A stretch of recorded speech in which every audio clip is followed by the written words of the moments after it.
Good morning, everyone. How are you this morning? Okay, so we've been talking about things about not settling for less than you actually want. So how do you go about doing that? So make an I want list. This is probably one of the most important things. One of the easiest ways to begin clarifying what you truly want is to make a list of 30 things you do want to do. 30 things that you want to have and 30 things that you want to do before you die. Bucket list. But instead of doing 50, let's do 30. Morning, Anne. So this is a great way to get the ball rolling. I mean, if you can't think of 30, just start off with 10. Anything's better than nothing. Morning, Alana. Another powerful technique to unearth what you want is to ask friends to help you make that an I want list. So this is for what you would want to do is have a friend you continually ask, what do you want? What do you want to do? And do that for 10 to 15 minutes. And jot down your answers. And you'll find that at first wants aren't all that profound. In fact, most people usually hear themselves saying, I want a Mercedes, I want a big house on the ocean, and so on. You get the meaning. Everybody thinks about material things. I want people to love me. I want people to express myself. I want to make a difference. I want to feel powerful. Wants that are more of a true expression of your core values are more important here than material wealth, because it's your beliefs that will carry you forward. And this is the why. This is how the most important thing, because when the how isn't happening for you, the why will keep you going. Okay, so make a list of 20 things I love to do list. What often stops people from expressing their true desire is that they don't think they can make a living doing what they love to do.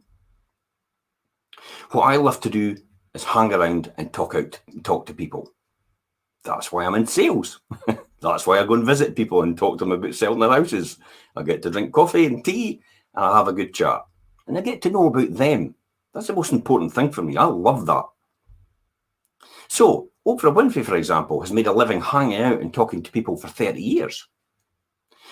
And Diane Busey, who's an international tour guide, makes a living hanging out and talking to people in some of the most exciting and exotic locations of the world. Tiger Woods loves playing golf. Ellen DeGeneres loves talking to people and making them laugh. My sister Jack Canfield's sister, Kimberly, loves to design and make jewellery. Donald Trump, he's not the flavour of the month, loves to make deals and build buildings.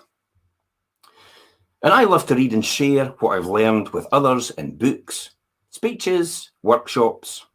It's possible to make a living doing what you love to do.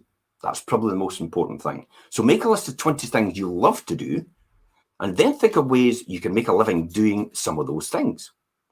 If you love sports, you could play sports for a living. Be a sports writer, a photographer for sports, or work in a sports management firm, or as an agent, or in the front office of a professional team. You could coach, a manager, or a scout. You could be a broadcaster, or a camera operator, or a team publicist. There are myriad ways to make money in any field you want to be in. You just need to find what you're good at in that field. For now, just decide what you like to do. And in the following conversations that we have, I'll show you how to become successful and make money at it. So clarify your vision of your ideal life. Well, the theme of this is how to get from where you are now to where you want to be. To accomplish this, you have to know two things: where you are and where you want to get to. That was simple, wasn't it? But that's how simple it is. It describes in detail what your destination looks like and feels like. That's what we're attempting to do. To create a balanced and successful life, your vision needs to include the following 7 areas: work and career, finances, recreation, free time, health and fitness, relationships, personal goals, and contribution to the larger community. At this stage in the journey, it's not necessary to know exactly what you're going to do to get there. All that's important is you figure out where there is. If you get clear on what you want and how to show up, that's the most important thing. So your inner global positioning system is really important. So what do I mean by that? This is the process of getting from where you are now to where you want to be using a global positioning system and technology, like your car or your smartphone. And I'll explain. For the system to work, it simply needs to know where you are and to use on the onboard computer and receive the signals from the multiple satellites and calculates your exact position. That's how a GPS system works. And when you type in your destination, the navigational system then plots a preferred course for you, and all you have to do is follow the simple instructions. This is what we're doing. So success in life works the same way. All you have to do is decide where you want to go by clarifying your vision.